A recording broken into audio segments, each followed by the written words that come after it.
this presentation, the Polish connection, for obvious reasons. This is about my discovery process in finding, researching the family history of my mother, who became orphaned at 5 years of age.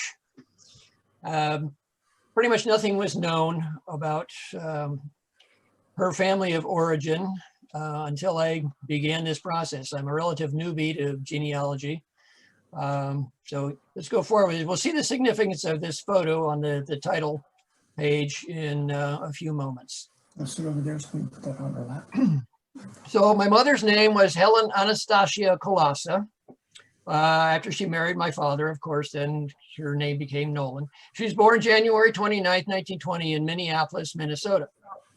She was the fourth born of 8 children.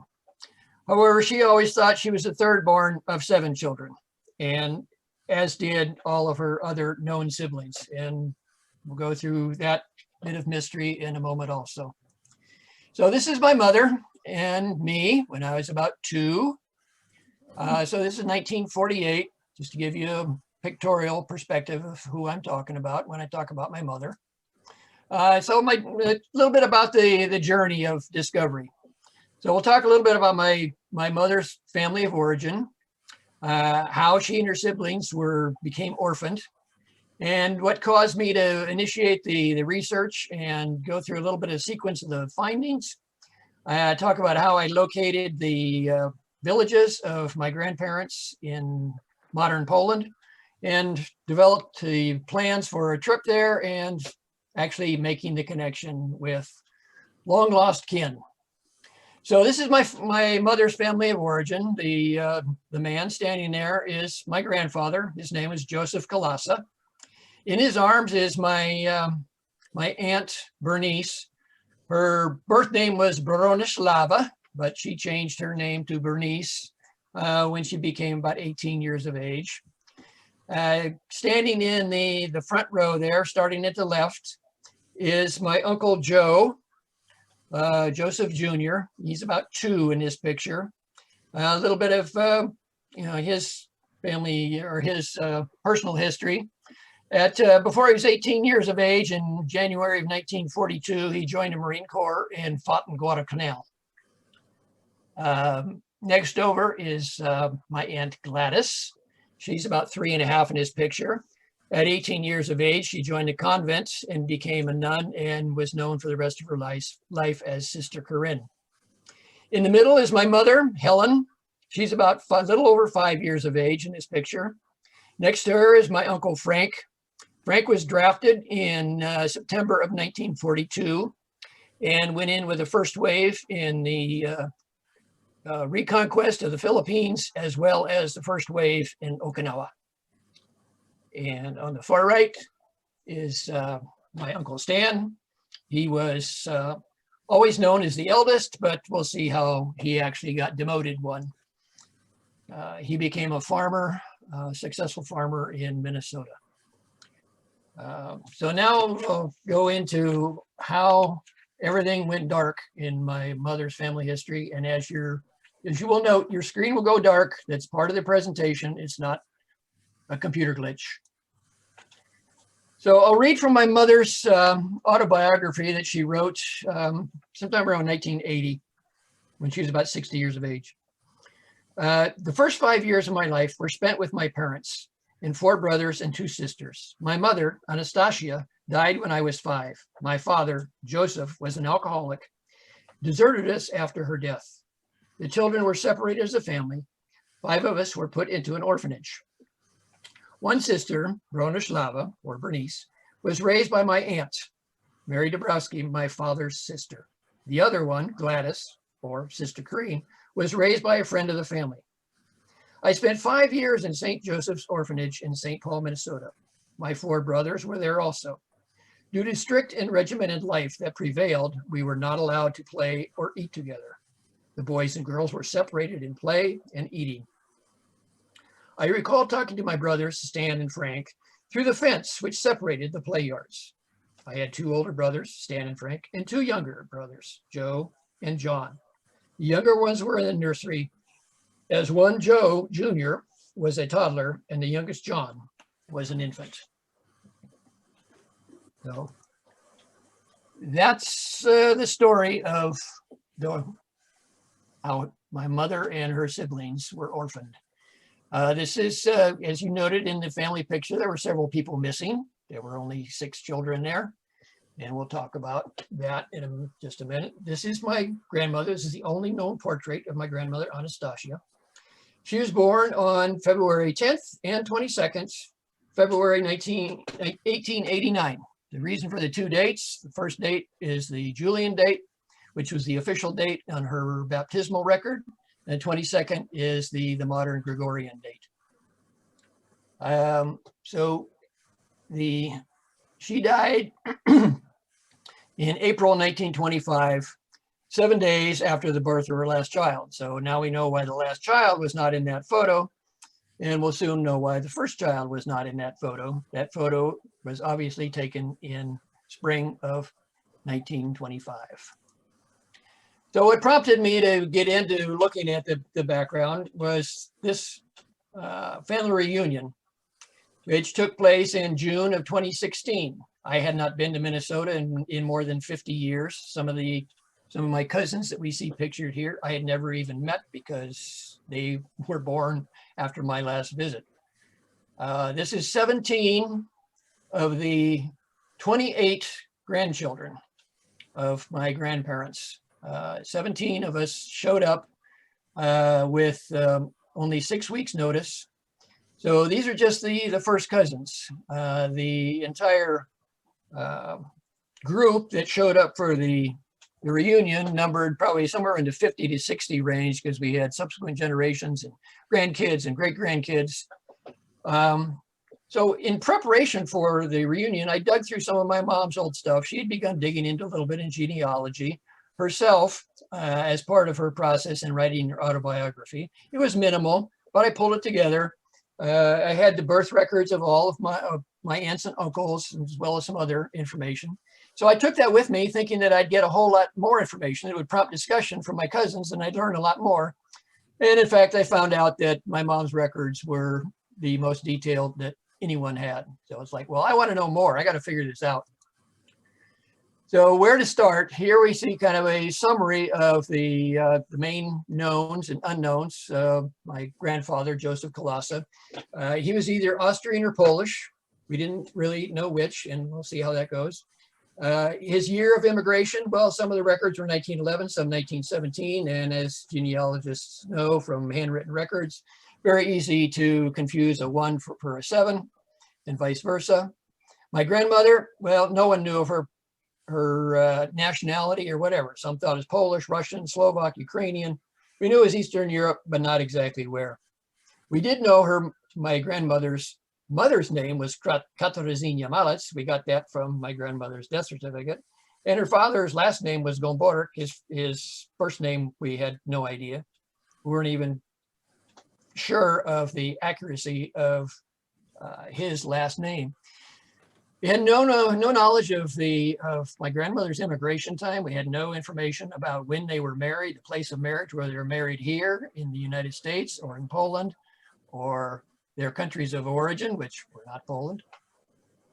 So there's a lot of missing information. So how to begin to look at it, what was there? So one of the things that I did have, as I mentioned, was my aunts and uncles, all their birth certificates. And here points out the confusion about my grandmother's maiden name.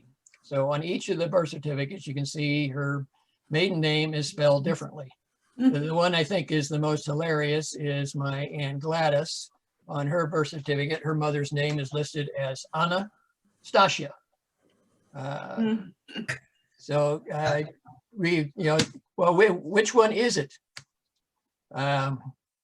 And of course, and when we were going through that at the family reunion, we noticed that on all the birth records, there was always one more record of birth than there were children, even on Stan's. So there had to have been a child born before Stan. And nobody had really figured that out before. So who was that? When was he born, or her, when he or her born? Nothing was known about that. So it's like, there's another mystery to figure out. So, and also in preparation for the family reunion, with the help of my daughter Megan, we made contact with the orphanage where my mom and her siblings were sent after her mother died, St. Joseph's German Catholic Orphan Asylum, and it's now known as St. Joseph's Home for Children. Found their contact info, made some inquiries with them, with the staff there, asking about my mother's records. And they said, well, we'd be willing to look into our files to see if we have anything about your mother, if you can provide proof of next of kin. So this is what they required for proof of next of kin. Fortunately, I had all these documents or could come up with them relatively easily. And of course, a noted suggestion of a free will donation, which would expedite the process. So I submitted all that.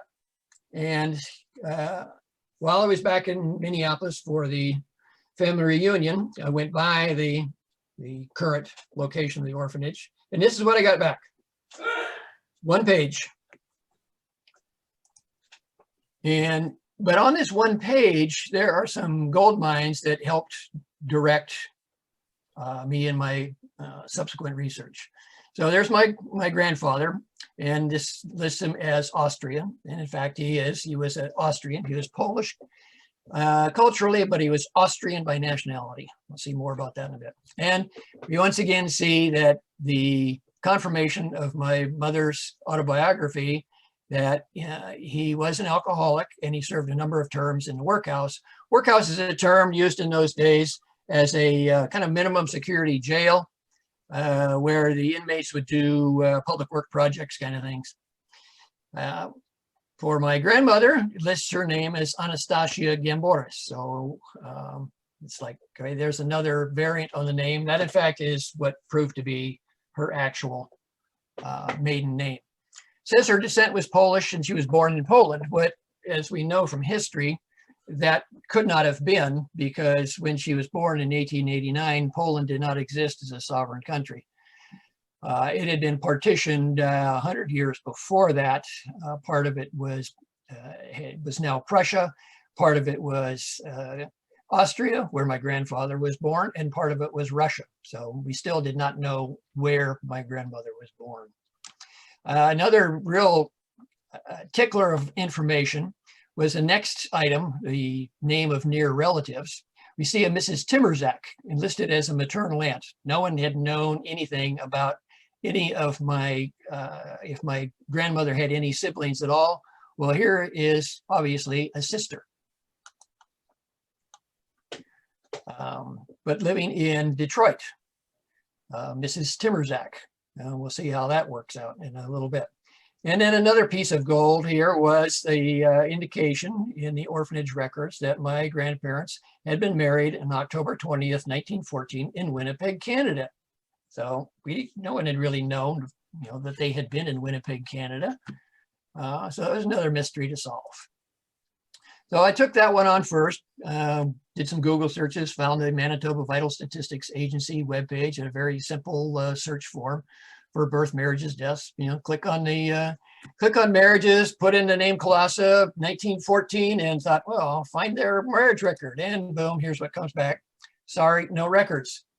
So it's like, okay, was the spelling wrong? Was it the marriage record listed under a different spelling, so on and so forth? Nothing came up. So then I looked into the Manitoba marriage regulations, and you do not need to have even to this day, a civil issued marriage license. You can use the process called banns of marriage, so long as the intent of the betrothed is announced in the church one time. You can be married and it's legal. So I figured that's probably what it was, but I couldn't, it's like, oh, how am I going to go through all the parishes to find where they were married? So I decided, okay, to put that aside, let's see if I can find this missing child.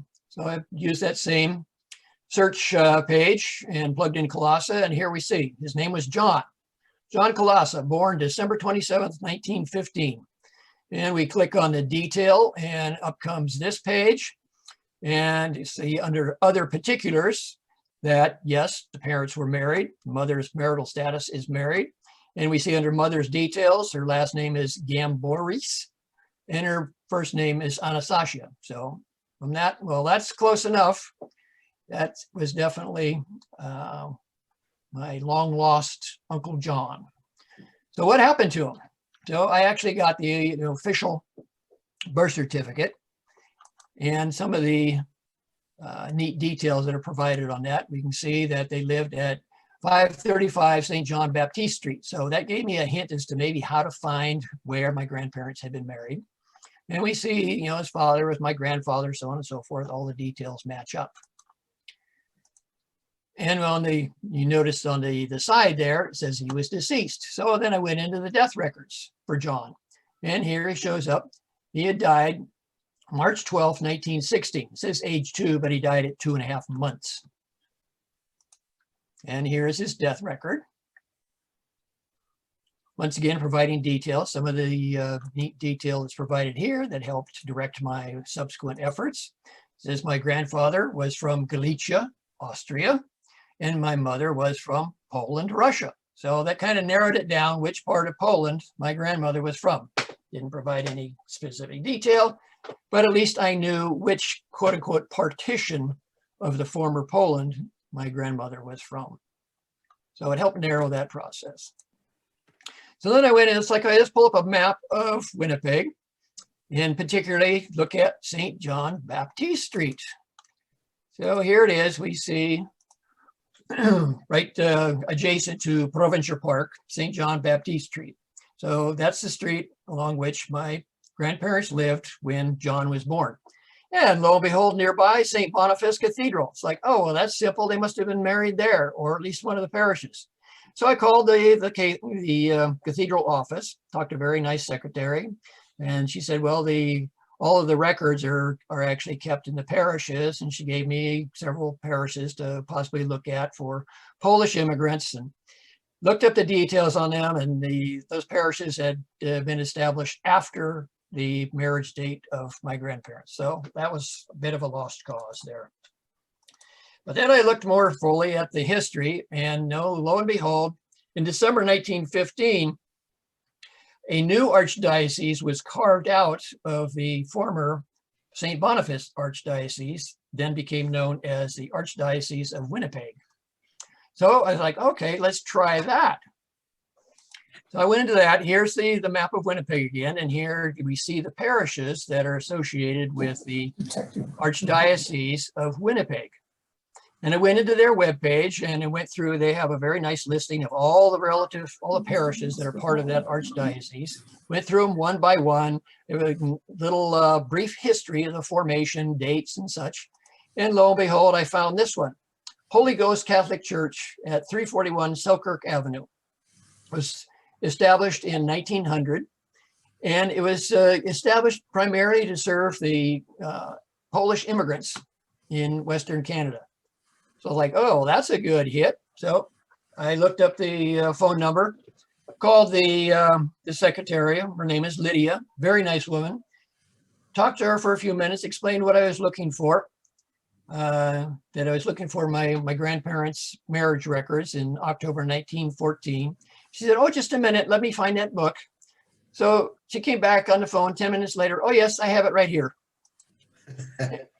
And she said, would you like to have a copy of their marriage certificate? And I said, by all means. And so she regenerated a marriage certificate. And here it is. Something that we had never seen or known before. Of course, this is modern. This is a duplicate, if you will. And here is the wedding photo of my grandparents. The lovely looking couple in the middle. The other two couples, we do not really have a clear idea who they are. I have somewhat of a suspicion that perhaps the two other women are possibly my grandfather's sisters, who had also immigrated to Minneapolis, but we don't know that. So recall this photo, it will come back again in another form further down the road. So I also asked Lydia if she could, if John, they had any records on John, or particularly baptismal records. And she said, oh yes, it's right here. He was baptized 2 days after he was born. So she generated a baptismal certificate for this unknown child. And then I also went through the Holy Ghost webpage itself, and here's a lovely picture of the clergy of the era when my grandparents were married and when John was born. So the priest on the far left is Father Stoyer. He was the priest who married my grandparents. And on the far right, the distinguished looking gentleman with the long beard and the crucifix neatly tucked into his cummerbund is Father Kowalski. And he was the one who baptized the unknown Uncle John. So now we had a marriage date, the number of children, and we know that the relationship ended with the death of my grandmother. So that calculates out to 10.5 years over 126 months. So 8 pregnancies, 72 months, 60% of my grandmother's married life. She was pregnant. So it's like, okay, let's factor in nursing time frame. So for all 8 kids, even factoring only 2.5 months for John, and then the last born, only 7 days. I kind of did a conservative estimate, 40 months. It may have been more than that. Total those two together, we get 112 months, or my grandmother was pregnant or nursing 90% of her married life. So she was a consummate baby factory.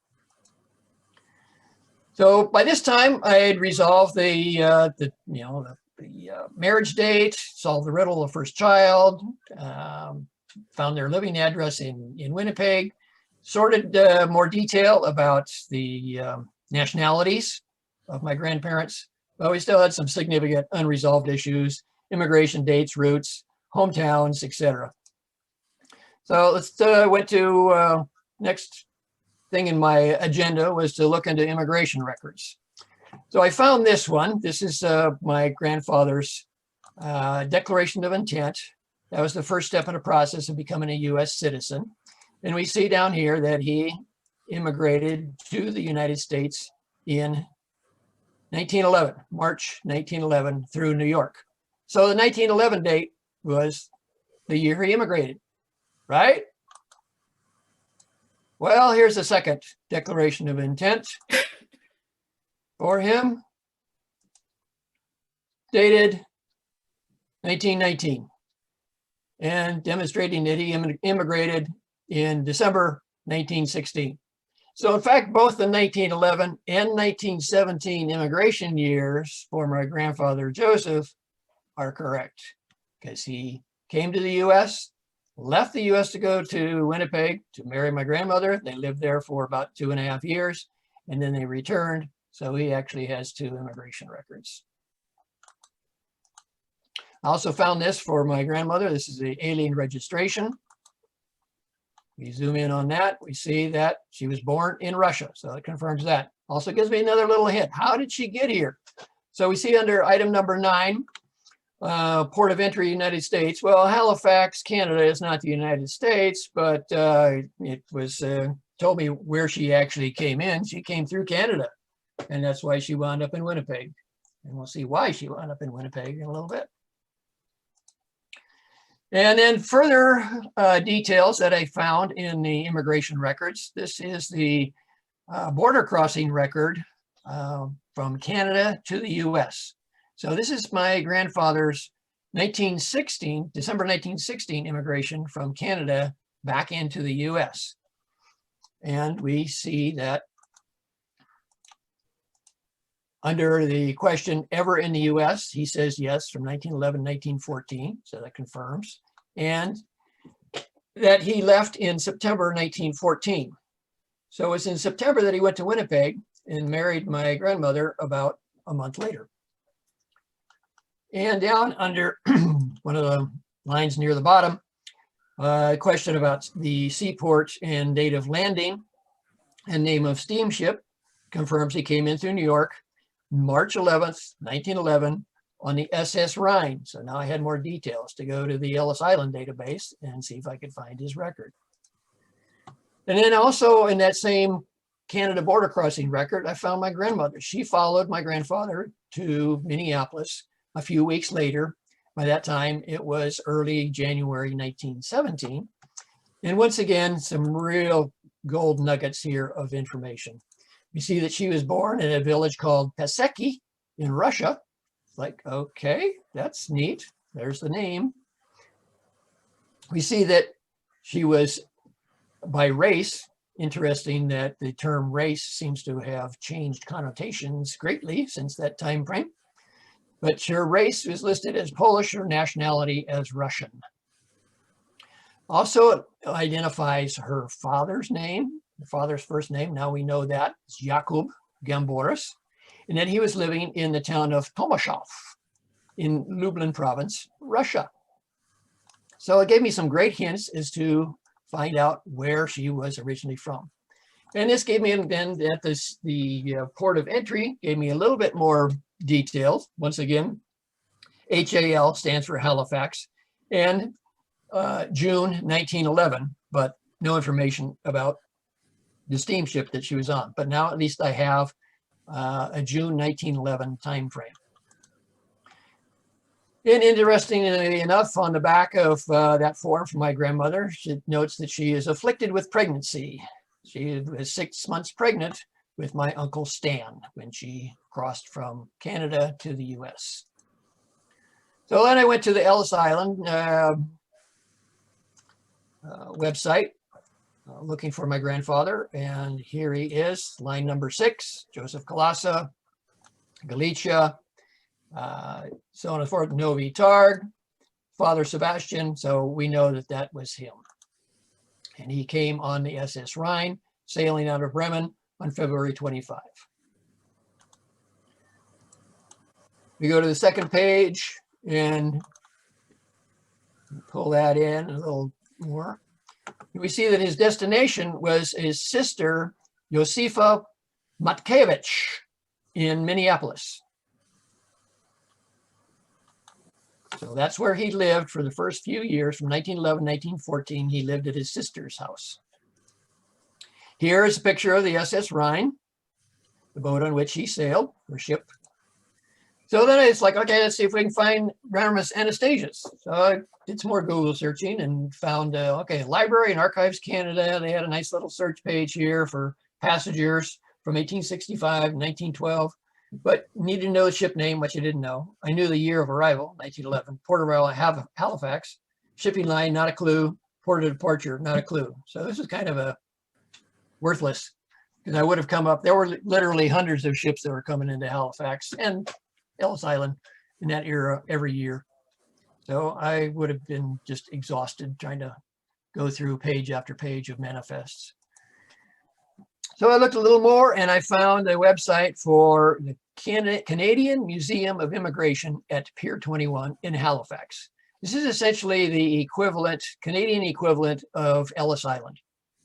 And exploring around their webpage, they had a research requests section where you could submit a research request where volunteers would look into the answering the question that I had. So I submitted one asking about my grandmother's immigration, providing them the information that I had.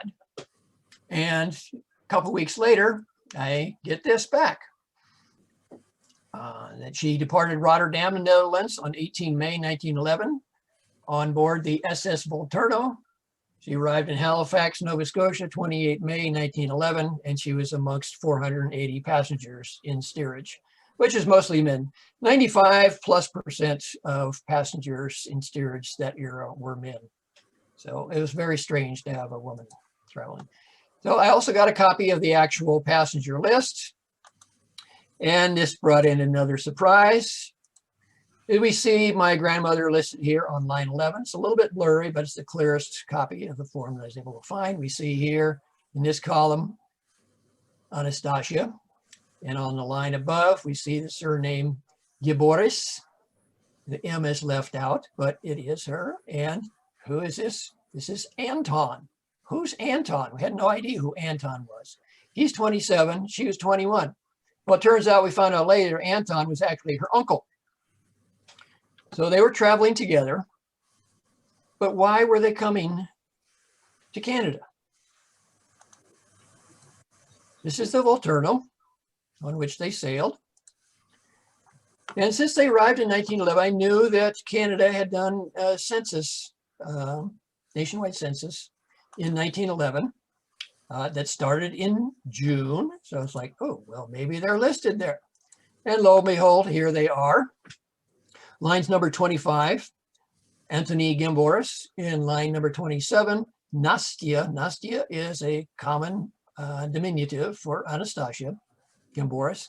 So, and they are living as lodgers at the home of Vasil and Rose. It says Piclo. I would learn later that the accurate name was Picula, Pikula.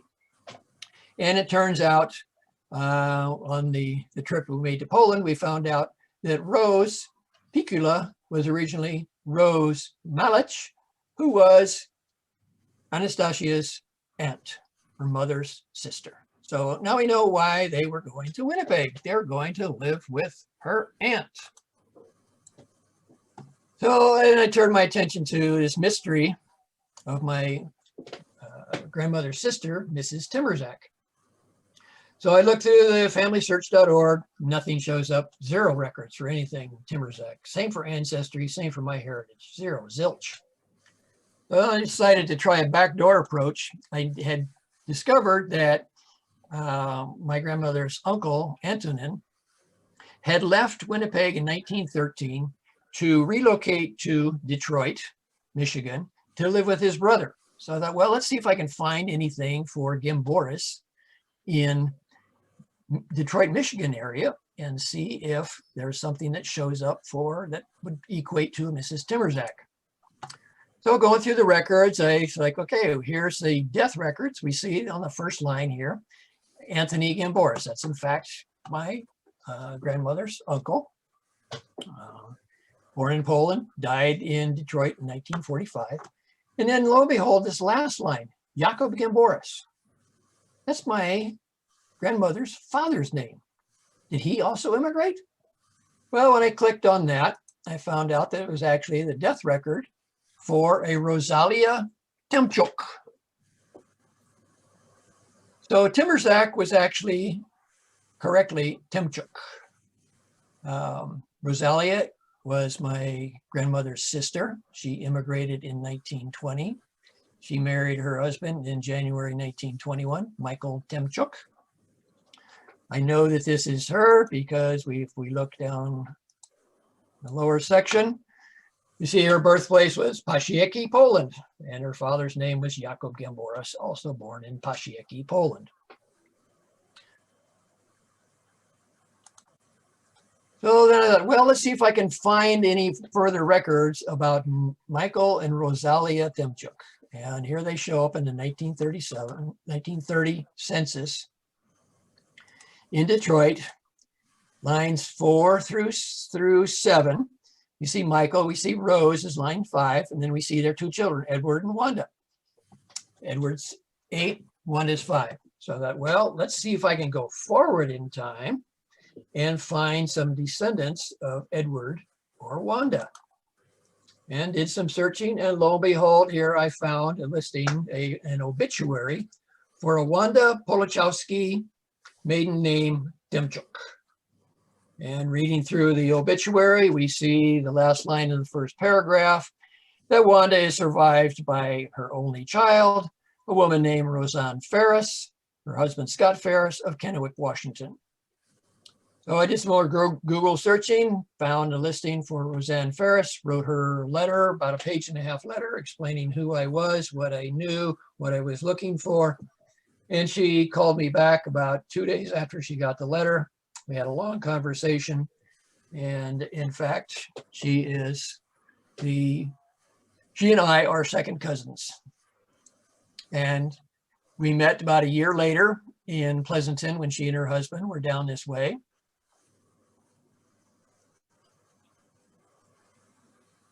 And she shared with me a number of photos that she had gotten from her mother that were from her grandma. This is her grandmother, Rosalia Temchuk, my grandmother Anastasia's sister, also known by the St. Joseph records as Mrs. Timmerzak.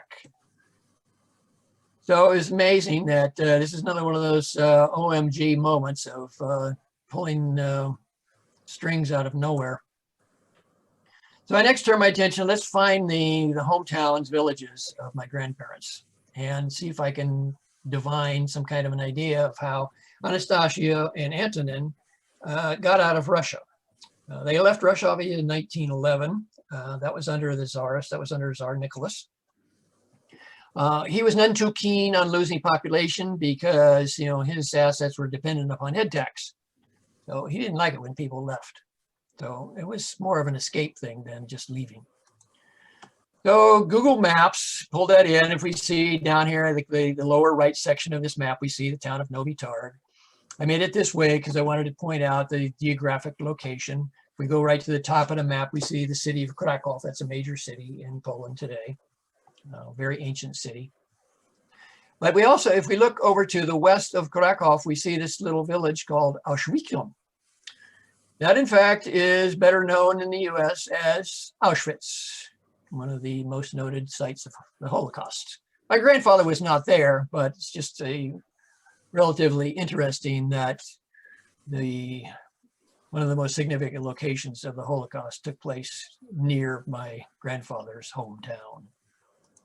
So I then decided, well, let's see if we can find Grandma's hometown. And so I began searching for the town by the name of Tomaszów in Poland. And here we find Tomaszów Lubelski. And oh, by the way, we just look a little bit to the west, and then we see the village of Pasieki. That, in fact, is the village where my grandmother was born and raised. And I also found a map created by the Austrian military in 1895 of the Austro-Hungarian Empire. It also included into the border area of Russia. So this clearly distinguishes the border between Galicia and Russia in that era. And in the middle here, we see the Pasieki and Tomaszów Lubelski. And we see the border. The green is Russia, the red is Galicia. If we go a little bit south of Pasieki, we see just inside of Galicia, the town of Podlesina. And off to the west, we see the village of Potter. It's now has a Y on the end of it in modern spelling.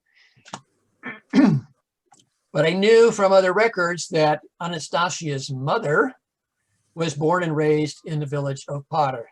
And she also had relatives in Podlesina. So it would have been a simple matter for Anastasia and Anton to go visit relatives on the border towns, cross into Galicia, go a little bit east to the town of Belchik, pick up the train, head south, and then west to Rotterdam. That's how they got out. And then I decided, well, let's see if I can find any more information about the city of Tomaszów Lubelski. And they have a very nice website. Scrolling around it, find out more about the region. And went through the organizational units and so on and so forth. They had information about different agencies and such, and contact information. So I pulled together several different contact information, library, House of Culture, I don't know, 4 or 5. Because I thought, I'm going to try to contact them and see if they can help me figure out if I can find any living relatives. So here's the email address. So here just pay attention to the dates in the upper left-hand corner. March 6, 2018. I wrote this in English, an email that I sent to about 5 different offices of the city of Tomaszów Lubelski seeking information. So March 6, I wrote this.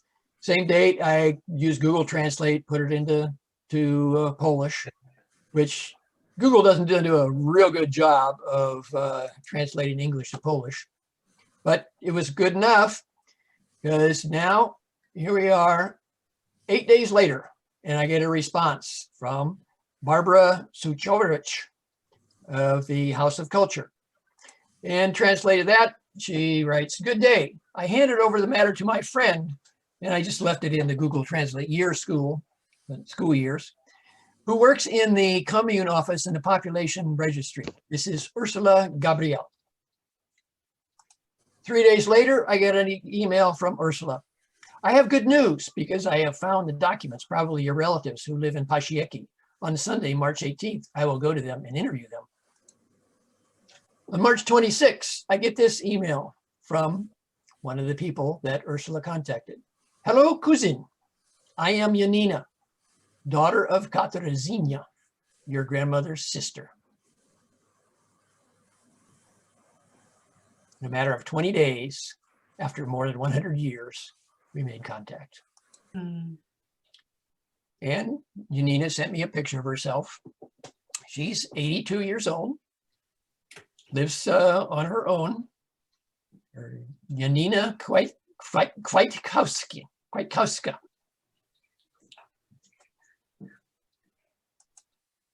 So a few days later, a couple weeks later, actually, on April 9th, I get another email from another cousin. This is a young cousin, Evelina Litvin.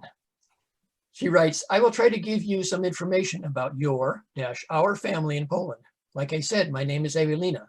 My great-grandmother, Anna Giemboris, she married and changed her name to Kulas. She was the sister of your grandmother, Anastasia. Blew my mind that I made the contact. It just, cold calls, and it worked. Here's Evelina with her family. She points herself out there on the far right. Her mother, Teresa. Next to Evelina is her twin sister, Violetta, and her elder sister, Elżbieta, and some of her brothers, and I can't remember all their names. Her father's name is Stanisław. And we began communicating back and forth, and my cousin Bob and my newly identified cousin Roseanne and a couple of other cousins, we all started scratching our head and just like, trip to Poland. So I began looking into, agencies that could help us with that, because none of us spoke Polish, knew anything really about Poland. So there was one in Krakow that I looked at. It's like a very good agency, but then I found this one. They're located, called Ancestral Addict. They're located in Michigan. And I thought, well, working with domestic, not having so big of a time change, very, very helpful. Worked with them for more than a year and putting together the plans back and forth. We started out with probably 10 family members that were looking into going. And over the time frame, it whittled down to 6. And we finally settled on an itinerary in September 2019, arrive in Krakow the 21st, and depart Poland on October 8th. So about 2.5 weeks was the planned time frame. Some of it was going to be just tourist time. Some of it was going to be focused on the family connection aspects. So we arrived in Krakow, and after a couple of days, we had arranged beforehand with Evelina and her husband Daniel to meet them in Krakow, where they live, while we were there for a few days, and have dinner with them. So before we left, we were looking, Bob and I, he's on the far right there, looked into possible restaurants in Krakow. We know we wanted to have a nice place and such, so we went through and we decided, okay, let's try this one. And Bob contacted them. And fortunately, we contacted them early enough. It's one of the most popular restaurants in Krakow.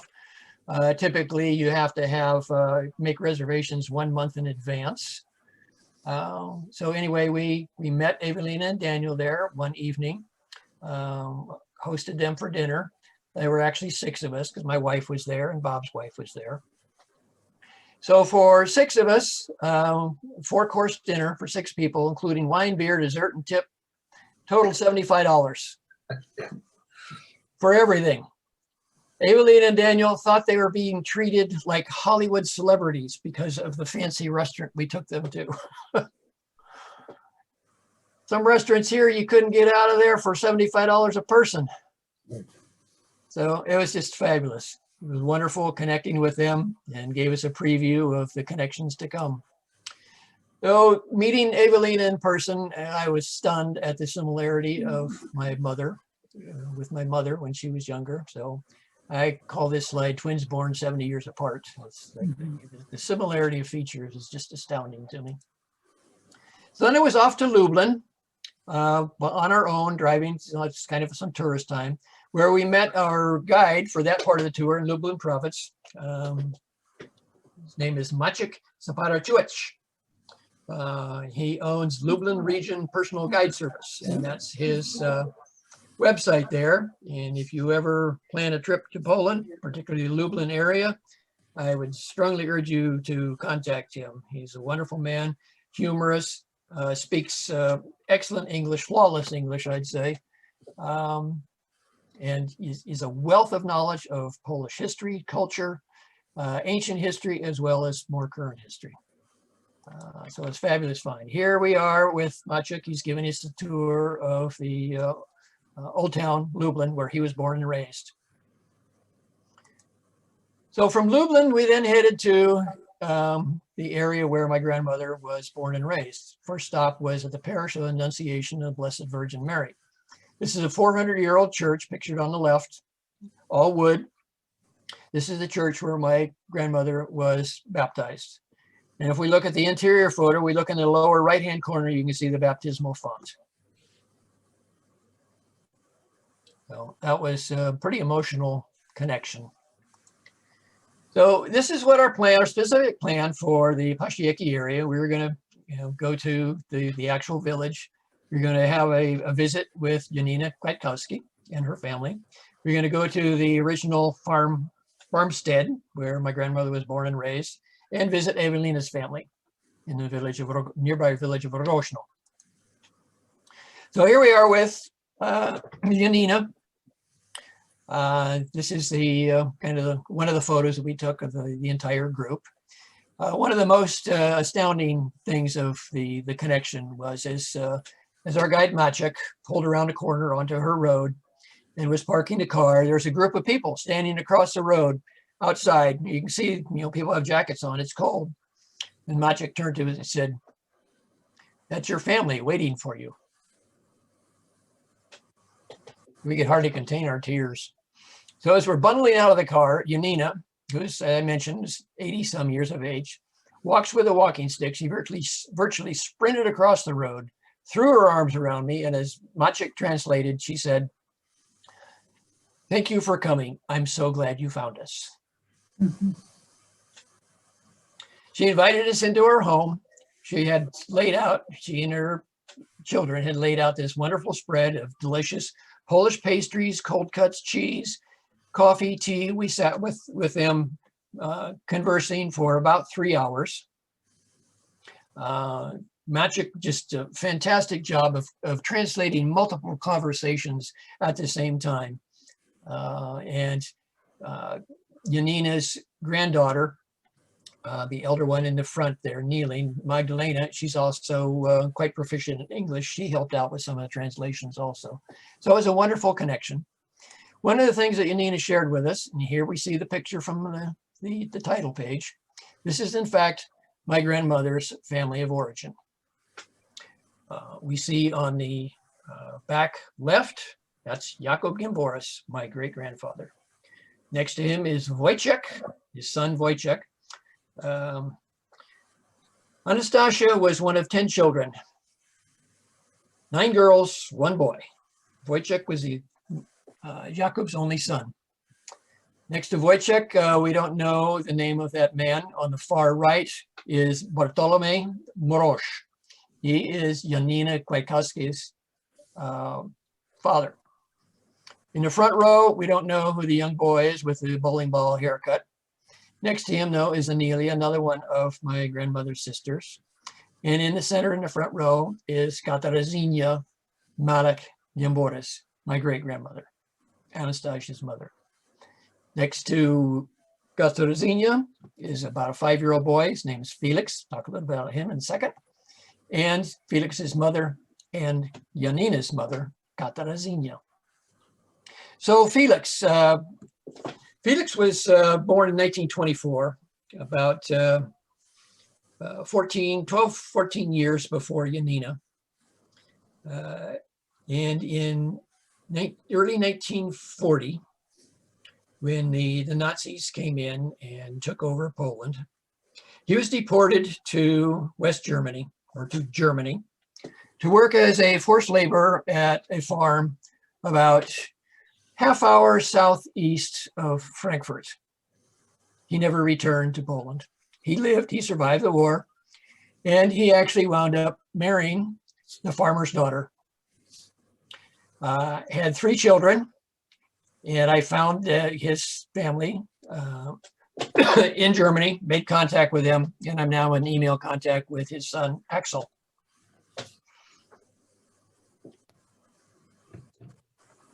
So after we were done at Janina's house, she escorted us to another cousin's house.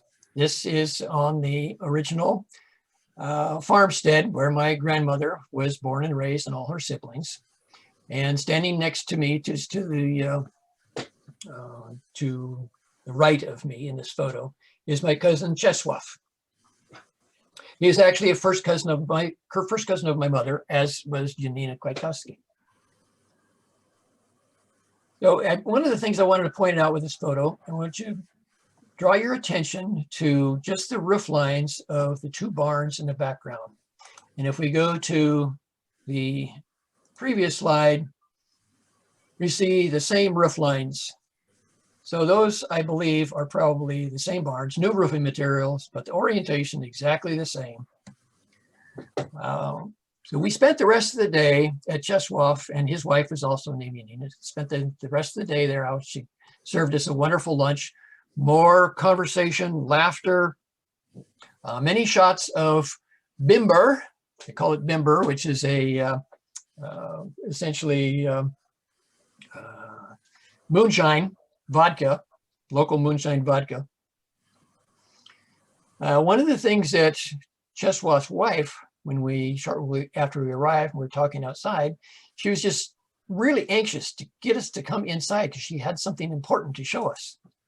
So we walk in, and laying on their dining room table are some photos.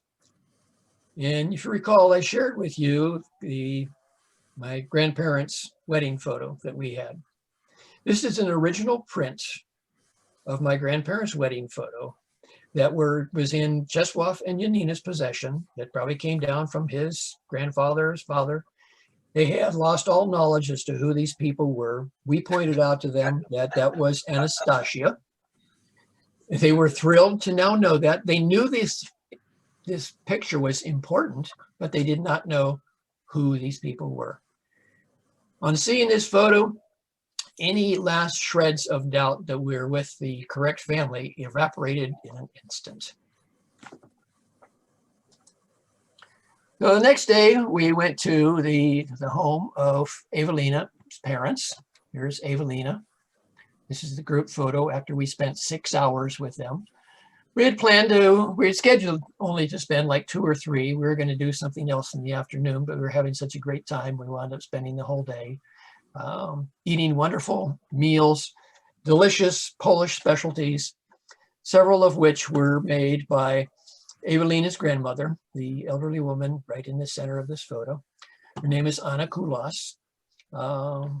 At the time of this photo, she was 91, so she must be 92 years of age now. She lives on her own in the village of Pasieki. She enjoys tending her garden, her chickens, and her goats, and she refuses to move in with her daughter, Teresa, in Orogoshno, because she loves living on her own. She was the one who made the 2 main dishes for the meal, just fabulous Polish pierogis in stuffed cabbage leaves. We ate pierogis a number of times and stuffed cabbage leaves a number of times on the trip, and by far, Anna Kulas's were the best we tasted ever. They were just fantastic. I want to go back and have more. So from the visit with Evelina's family that night, leaving about 4 o'clock, it's a more than 5-hour drive from Tomaszów back to Kraków. So Maciek escorted us back to Kraków. We finally got checked into our lodging there about 11 o'clock at night. And then he had a 6-hour drive back to Lublin. So that's how the escort service works. It's fantastic. So our schedule for this time in Kraków, we're going to visit the Oskar Schindler factory. If you remember the movie Schindler's List, this is the actual building. The actual building was used as one of the sets for the movie. It is now a museum related to the not just the Holocaust, but the entire German occupation of Poland during the war. And also a very famous site, the Wilzelka salt mine, just outside of Krakow. It's started mining salt there, I think it's something like 1400. And they take you way down deep in the bowels. We'll see, a couple pictures from that. And we also went to the Auschwitz-Birkenau State Museum and noted in the death book there, a man by the name of Jozef Gimboris. Don't know if that's related, but the surname Gimboris is very unusual in Poland. Today, there are less than 100 people that carry that surname. So the possibility of having been a distant relative is large. So one thing about the visits to the Schindler factory in Auschwitz, to me, it was such sobering experience. I could not bring myself to take any pictures. It was just very emotional. But we enjoyed ourselves in Krakow. Here is the Wawel Castle. This was the castle of when Poland was a kingdom in the 1500s. It's a huge complex, and it overlooks the Vistula River. It's a beautiful scene.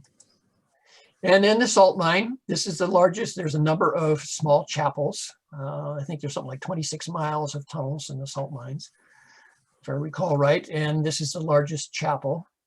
This was hand carved by 3 of the miners. Pretty much everything you see here is salt, except the people and a few other things. Even the crystals and the chandeliers are salt crystals.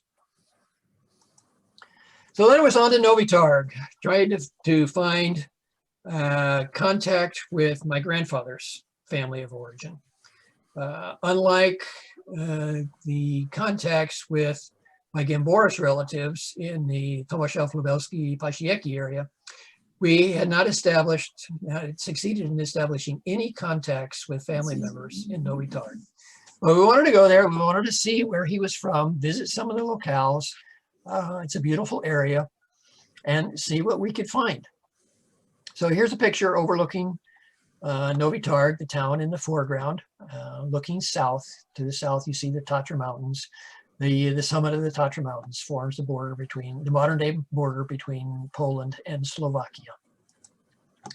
So our search strategy to see if we could connect with some relatives, we decided, okay, we're going to go to St. Katarzyna's Church. That was the church where my grandfather was baptized, and visit the rectory, see if we could connect with a priest.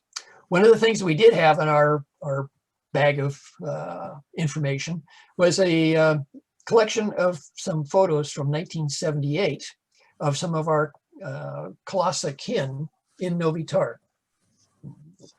Now, we thought those might prompt some memories or some thoughts or some suggestions from people we talked with. And they did come in quite handy. And we are also going to go to the Novi Targ Community Cemetery. The main thing we wanted to see there was our great-grandparents' gravesite. We knew that Sebastian and Maria were buried there. So first stop was the St. Katarzyna's Church. The outside on the left, the inside on the right.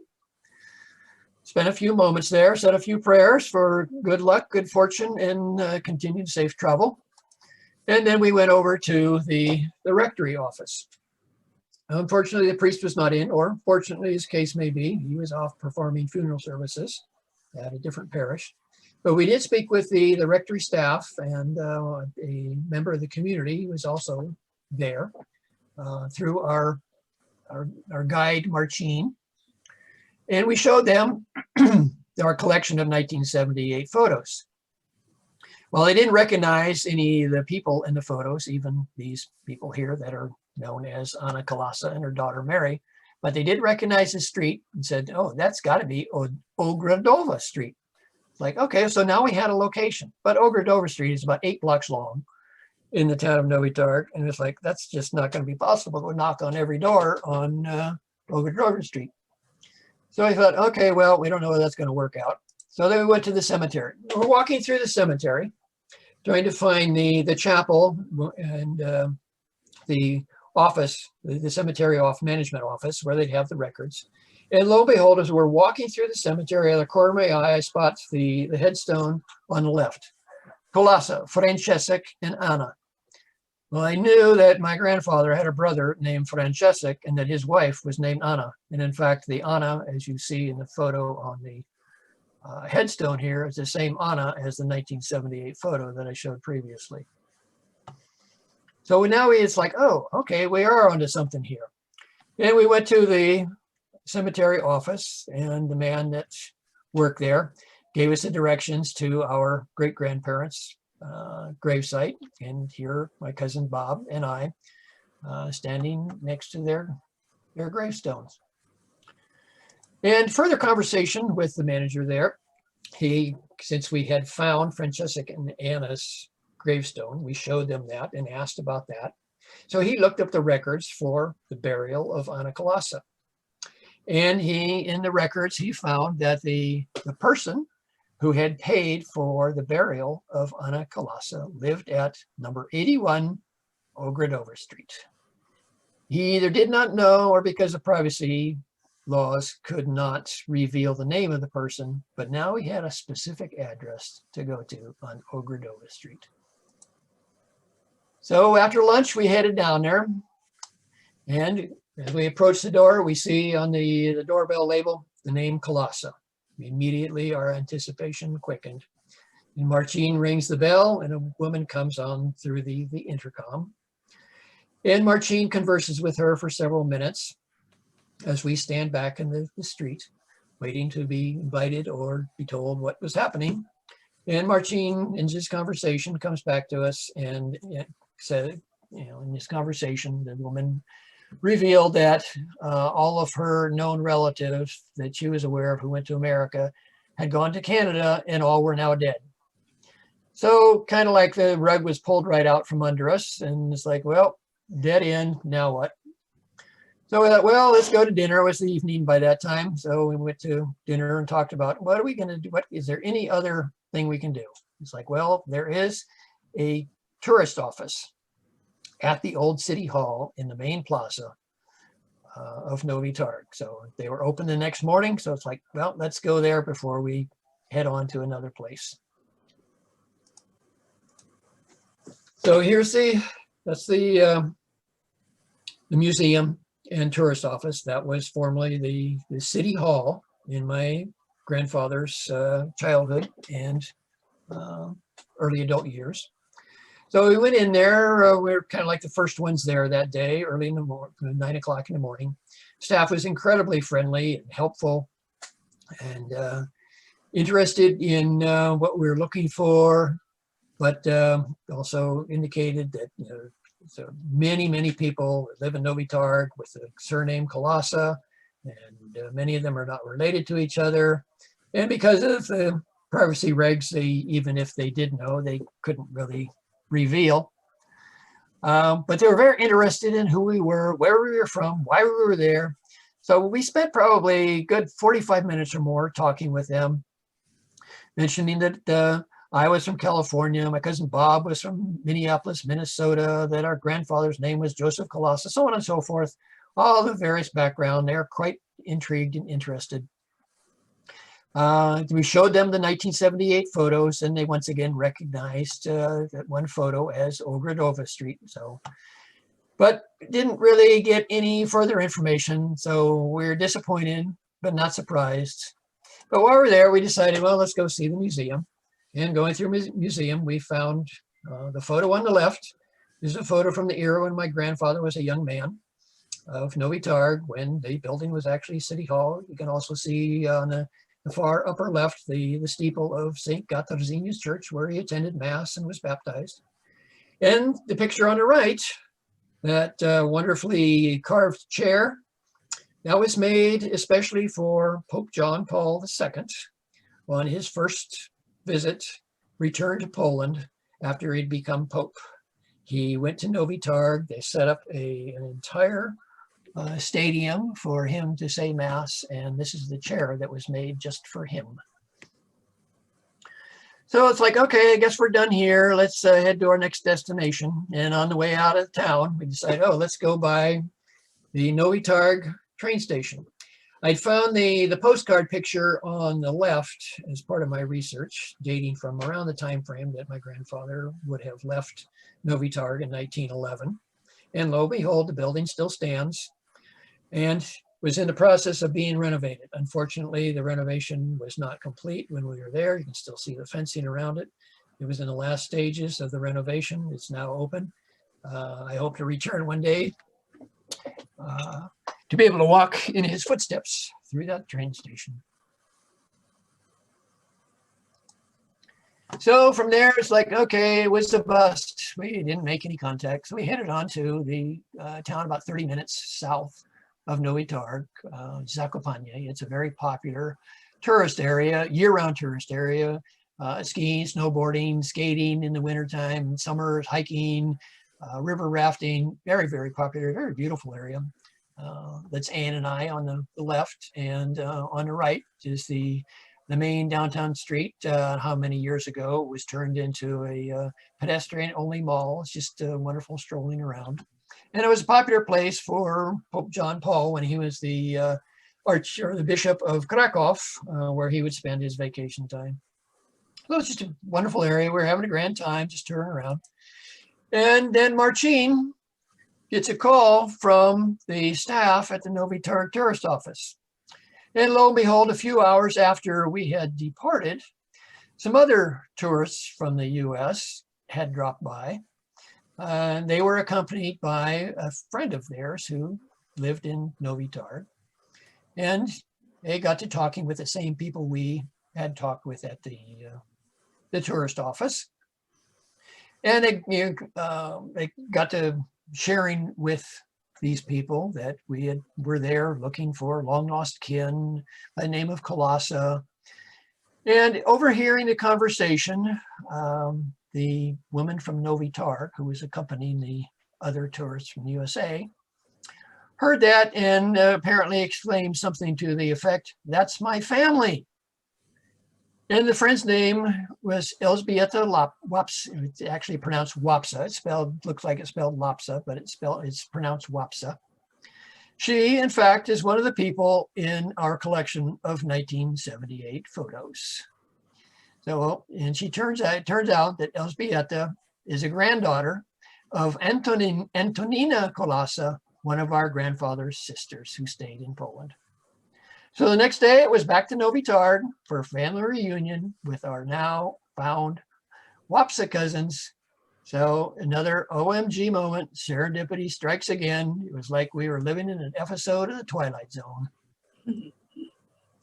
So here we are with our newly reconnected with our long lost Wapsa cousins. On the in the front row on the left we see Andreas. In the middle is Zidwaf, pronounced Zidwaf.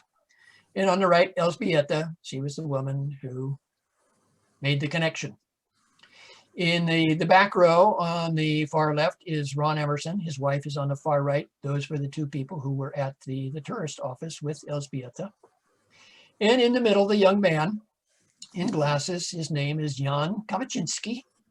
He, in fact, is the grandson of Jadwiga Kolasa, the woman we spoke with, who lives at 81 Ogradover Street. And he apologized for his grandmother. He explained that she is quite elderly and she failing memory and does not recall the story of the families going to America. And we profusely asked him to please apologize to his grandmother for disturbing her. So just a wonderful connection. So out of that, and while we were there, we pulled out the 1978 photos when we were. So here we see Andreas, Zidwaf, and Elżbieta in 1978. We all had great laughs at how different we all looked. And lo and behold, there is a fourth sibling. Her name is Anna. In 1978, Anna Wapsa. She's now Anna Wolinovich. And she so happens to live in Yorba Linda, California. So I tried to make contact with her not long after we got back, but then the pandemic hit, and apparently I heard that she was in Poland, so there hasn't been any successful contact with her. I still hope to make that contact. And so as a kind of a conclusion, here we are in a short space of 3 years, a pretty much complete newbie to genealogy. In the space of 3 years, I'd put together reconnected to my orphan mother's families of origin after more than 100 years, 2 generations, 0 contact. 5 of the people that we met on this trip were my mother's first cousins that she never knew existed. So in closing, I'll leave you with a traditional Polish toast. And unfortunately, I don't have a shot glass of bimber, but na zdrowia. And as a final postscript, I want to share with you the newest member of the Gimboris clan in Poland, Janek Gimboris, born to Evelina and Daniel on February 23rd, 2020.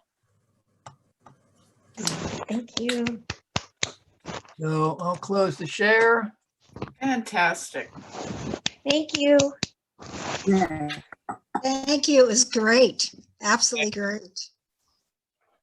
Thank you. That was Gary. fantastic. It was an amazing thing to put together. And just as a full disclosure, my sister and I are also the children of 2 orphans, as our father was also an orphan. And I have also put together his family history. He never knew anything of his parents, but I have successfully traced his mother all the way back to her birth origins in New York City. So that's a whole nother story. He wound up being, as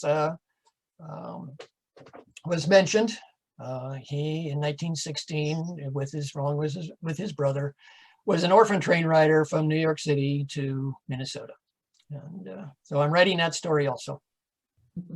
Gary? Yes, Bob? Yep. Could I add one more bit of serendipity to one of those last photos that showed the Emersons? No, definitely. Please do. The photo of the Wapsa family with the couple in the back, Ron and Mary Emerson. It turns out that Mary's sister married into that Wapsa family. That's how she was connected. And she was originally from Poland, but had lived with her husband, Ron, in the US, where they ran a haircutting salon in St. Louis Park, the suburb immediately south of me. And they had a home 2 miles north of me in Golden Valley. And she had gone back to Poland because she wanted to reconnect with her relatives and perhaps move there with her back there with her husband, Ron. Right. So, and actually I knew of her, somewhat of her, from the granddaughter of our grandfather's, one of our grandfather's sisters in Northeast Minneapolis. This Julie actually lived in the same neighborhood as the Emersons and knew of them. So, very Yeah, funny. if the Small, Emersons, small world stuff. if the Emersons had not been in Novi Targ at the same time we were, that connection never would have happened. Right. It was just amazing. And they're back in Poland now. Amazing. Wow. Thank you. Well, Gary, when you finish your story about the orphan train riders, you'll have to do a new presentation. Maybe next year. Please. Yeah, that's a long, convoluted story. Great research, though. No, You're a tenacious researcher. How many years did it take you when you started questioning and researching your family, your mother and her origins? 3 years. I put it all together in 3 years. 3 years. And during that time frame, I put my father's story together also. I was spending hours and hours researching, gathering documents. So, A very determined man. It's A very quite determined interesting.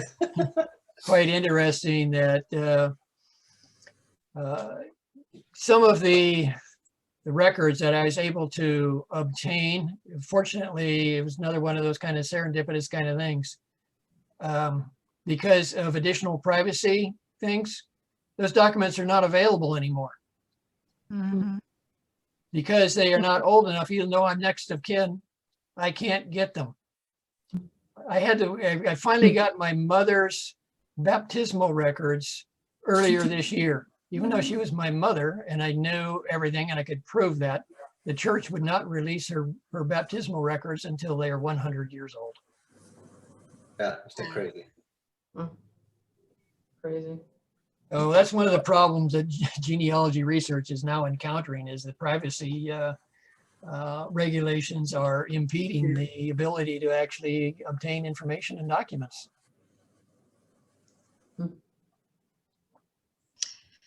Do you know if there's regular publishing of obituaries in Poland?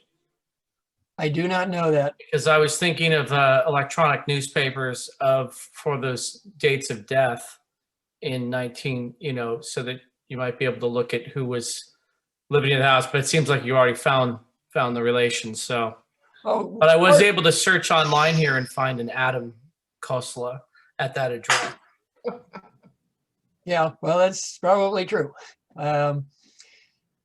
One of the things that, in addition to the trip planning, the folks at Ancestral Attic, they also have a genealogy research operation in Poland. They have professional genealogists. And as part of our trip planning effort, we hired them to do some of that, to look into both our Gamboris and our Kolasa lines and our cousin Roseanne's Temchuk line. And for several $100s, we got just a wealth of information. I mean, we now go back like 4 or 5 generations on my mom's side. And we didn't even know, anything about my grandmother. And now we got information back like 5 generations. So. And that, if I can say so, many of you may know this, but that region was such a swirl of upheavals between the late 1800s and all the immigration and struggles, and then World War I shortly after they left, and then World War II when the Nazis. So there were battles fought right around our grandparents' or our grandmother's village area in World War I. Correct, Gary? A large battle. Correct. World War I and World War II. And then just to the southwest of Pastieki, when Gary showed that map showing the green line, I'm not sure if you happen to notice there was a town just to the southwest of that green line called Belzec, which was unfortunately another World War II Holocaust site. Nazi death camp. Yeah. And what we learned when we were at our cousin Czesław's house, well, at all of the cousins that we visited in the Tomaszów-Lubelski area, is that area during the Nazi occupation, our family members were driven off their land. They were forced to relocate to ghettos in Tomaszów-Lubelski or other nearby towns. And the Germans began sending German immigrants who took over our family's original properties. Fortunately, after the war, they were able to get them back. So there's a huge amount of turmoil. We only touched on those things very, very little because we didn't want to get into some very deep, dark historical events while we were there with them on the first visit. That's why I dearly want to go back. I was hoping to go back this year, to spend more time, particularly in Pasieki area, to understand more about what happened to the family during those eras. Yeah, I think it's going to have to wait for another time. I think we strongly suspect, only Gary, that some of those more elderly family members and relatives of ours have quite their own stories to tell about their lives just prior to and through World War II. Yes. And that they lived under Russian domination until the 1989. Yeah, when the Berlin Wall came down, and kids after that instead of learning Russian, learned English. Many of those older folks, they knew how to speak and write Russian, but not English. Now Their offspring Yeah. speak English. Yep. So yeah, the transition of geography that occurred, particularly in the region where my grandmother was from, as I mentioned, that was the Russian partition of Poland. So it was under Russian domination under the Tsarist era. Then at the end of World War I, Poland once again became an independent sovereign nation. It was independent sovereign nation from about 1920 to 1939 when the Nazis invaded. So they are an independent sovereign country for about 20 years. They were then occupied by the Nazis in that area. Some part of Poland was not occupied by the Soviets. At the end of the war, the entirety of Poland was occupied by the Soviets. The border shifted.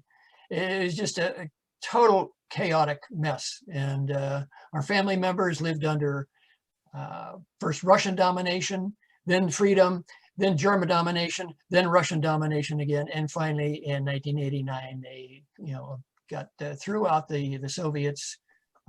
This is the longest period of complete independence of Poland, 30 years of independence in more than 200 years. Yeah. Wow. So they guard their independence very, very dearly. It's something rather new to them. Wow. I always thought one other interesting fact was the mixing of cultures between the people of the Ukraine and Poland, given that the border into Ukraine was really miles from where our Polish grandmother's family lived. There was probably a lot of exchange, go back and forth across that area culturally. Right, Gary? Yes, there was a lot of crossing, and that was part of the confusion as to both the geographic and cultural origins of our grandmother. At the family reunion in 2016, we were throwing all kinds of things around the table. We knew she was from Eastern Europe, but was she Polish? Was she Slovak? Was she Ukrainian? Was she from Belarus, Lithuania? We simply did not know. And Wow. now we know, and now we have contact, and ongoing contact. I am in fairly regular contact with Evelina for communicating with Janina Kwiatkowski. I go through one of her grandchildren because they are much more conversant in English. We do email in English. I'm in fairly regular contact with our guide Maciek. He's just a wonderful source of additional information. And sometimes when I want to get a message to the relatives, I go through him. He is still in contact with the people that he introduced us to. It's just a wonderful connection.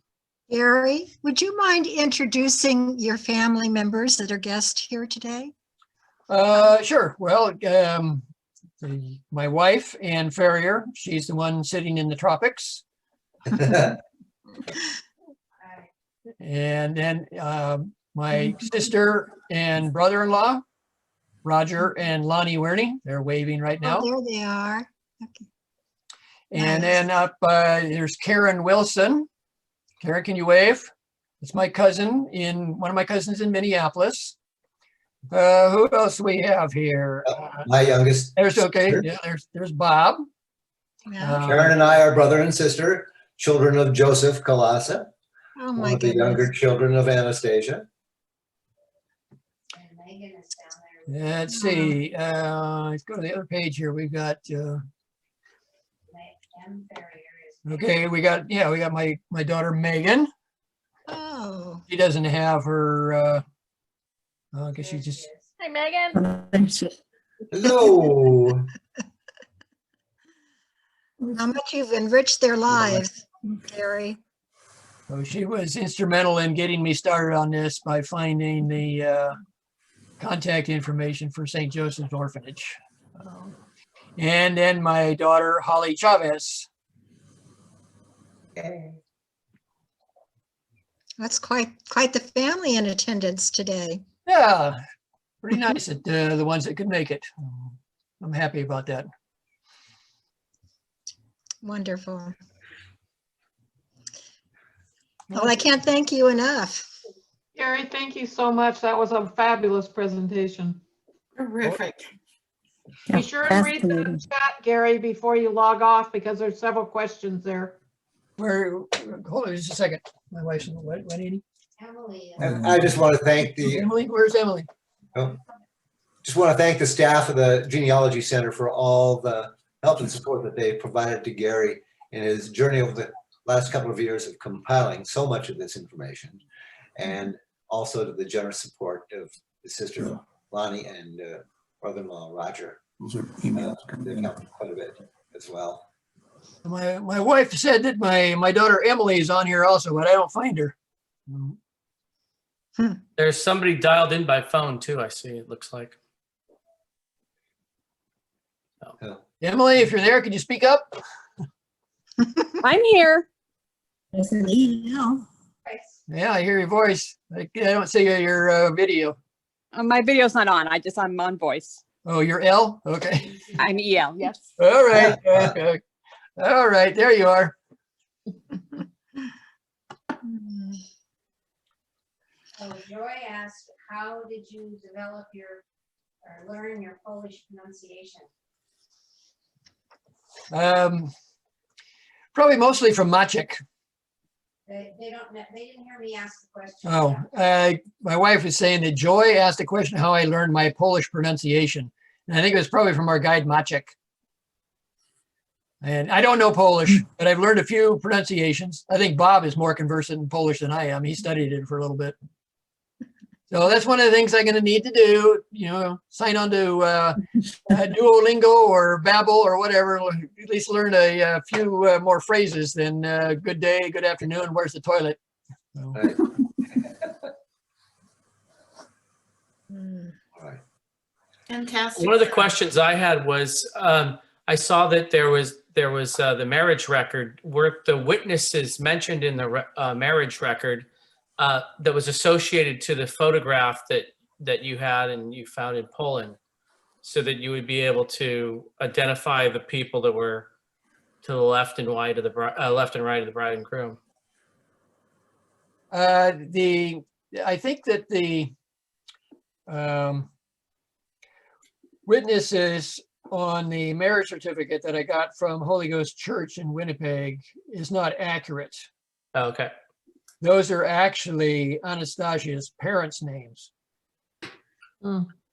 And if you actually get a copy of the church record, the actual copy of the record book, Right. they do have a entry in there for the groom's parents' names and the bride's parents' names. I think the secretary made a mistake in picking up the wrong column, so I need to get back with her and see if I could figure out, what that is. Right. I just wanted to tell everybody, if you go to the three little dots at the bottom of the chat box, if you open the chat box and then go to the three little dots, you can save the chat. It'll download to your computer. Because there are a couple of people on the chat that want to connect with you later, Gary. Okay.